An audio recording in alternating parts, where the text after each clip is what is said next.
Hails and welcome to Rauta's Metal Reviews. This time we have one of the bigger bands in question. It's Arch Enemy with their 12th album, Deceivers. Now I'll be honest with you, it feels like only a couple of years have gone since their previous album, Will to Power. But the fact is, it came out already 5 years ago.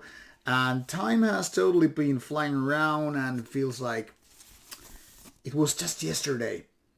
Now Arch Enemy is back, and I could say in more ways than one that it's the stronger and more mature way of the band with this particular release. Why so? I'll try to explain and elaborate on things. Comes with a nice digipack release. This one runs for 45 minutes and comes with very little surprise moments. However, there are some which I'll try to tackle with this review.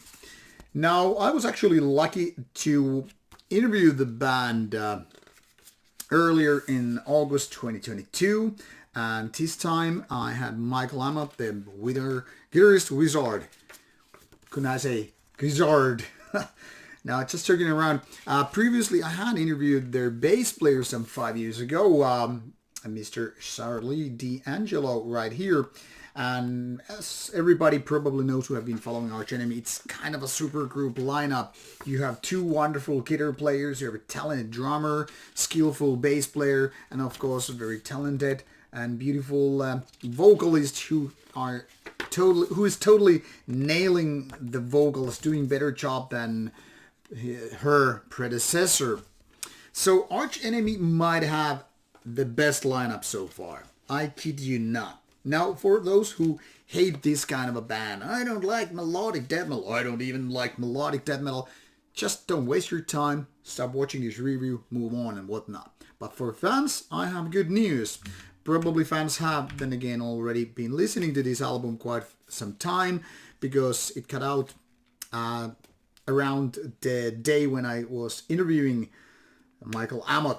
So they probably already know, but those who have been missing out for whatever reasons, here it is, and I'm going to spill the beans out.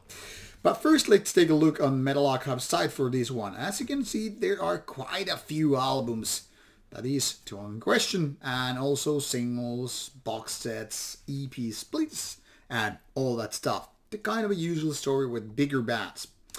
So Deceivers is not exactly creating anything new here in terms of Arch Enemy or so-called melodic death metal, or maybe just melodic metal.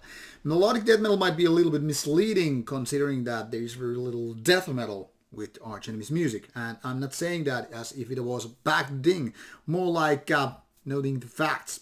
So basically Arch Enemy is very close to Amon Amarth, but with less growly vocals and even more melodic guitar leads and solos, and just feeling around with lots of catchy parts, in various ways. Whether it's about like those impactful riffs or very, very catchy guitar leads or solos or whatever, everything is here like, yeah, it's doing it's energetic, passionful music with the kind of stuff that blends in Carcass era's hard work to more sweet style of things. Why I even mention Carcass is obviously because of Michael Amott. He used to play in Carcass, and you can just hear the kind of a vibe or background he's bringing to this era. So they are quite a different breed, and at the same time there are certain kind of a lineage to be presented here. Now this one surprise thing which I promised to mention you starts with the very first track, Handshake with Hell. First of all, it runs for some time, not maybe much more than a minute, but still, before the clean vocals kick in. And they showcase in a wonderful way how Alice White Blues is doing those, really, really nice clean vocals, on a song which is like, wow, this is Arch Enemy 2022. Now, personally, I was wishing for more, but maybe they did the right decision to only include those in one song, because after all, seasoning is just a seasoning. It's not supposed to be full meal and all that stuff. So it kind of gives you this feeling like, I want more. But after a while, you're pretty much satisfied what it is. Maybe you could have had a song or third one even, but can't really complain. most of all, however, it's Alyssa's kind of a somewhat semi-growly, semi-screamy vocals which are doing the magic here. And can't complain. She has wonderful voice. And of course, it's not like our Arch Enemy's music would be done with, say, Cannibal Corpse, kind of a powerful growly vocal. So where she might lack the power in order to compare it with, say, pure breed death metal bands, for Arch Enemy's music, I think she's nailing it. More importantly, however, Arch Enemy has always been about riffs and melodies, leads and solos and all that stuff. So basically, guitars. And once again, they are done in a very, very nice ways. You can kind of have this almost Iron Maiden or just new wave of British heavy metal kind of a feeling to it, with the catchiness, with the melodies, and kind of uplifting moments. But there are those parts which totally remind you of 1990s melodic death metal scene from Sweden and, well, other parts as well. And of course the great drumming and all, which it's right there. So this might not be, an album full of surprises, but in my opinion it's like more matured version of Will to Power. Maybe it's a little bit honed here and there, roughly the same quality though. And there are no bad moments, there are no weak moments or even weird moments like, what the hell is this doing here? It's more like, hey, from the very beginning to the very end, you're like, hey, this makes me happy. This is something that is uplifting to listen to. I guess could be a soundtrack to driving a car to some boring place and make it less boring. Or going to the gym and, working your ass off, sweating and all that stuff with a kind of uplifting moments. So why I keep mentioning this word and over again, because it's just like an antithesis to so many darker extreme metal albums, be it death metal, black metal, or even other more melodic kind of albums out there.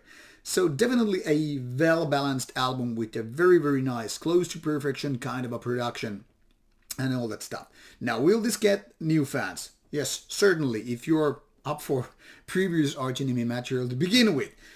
Will this convince the haters otherwise? Don't think so, but that's not even the purpose of this album. I could say this is a kind of a safe bet of an album for fans. Fan service even, if you will.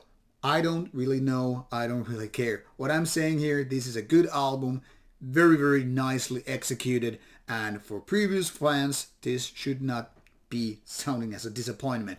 I think it is exactly what you were kind of hoping for, or at least expecting for. I mean, people who were expecting for perfection might be disappointed, but then again, that is kind of bound to happen with just about any album.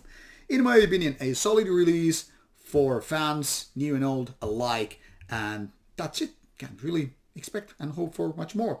Hope you like it, and if not, don't blame me. Check out the band from social media pages or links provided in the description box, or choose your favorite streaming service and start listening. Deceivers is here, and it's good, and it's all that matters. Take care, and see you soon with more reviews coming away.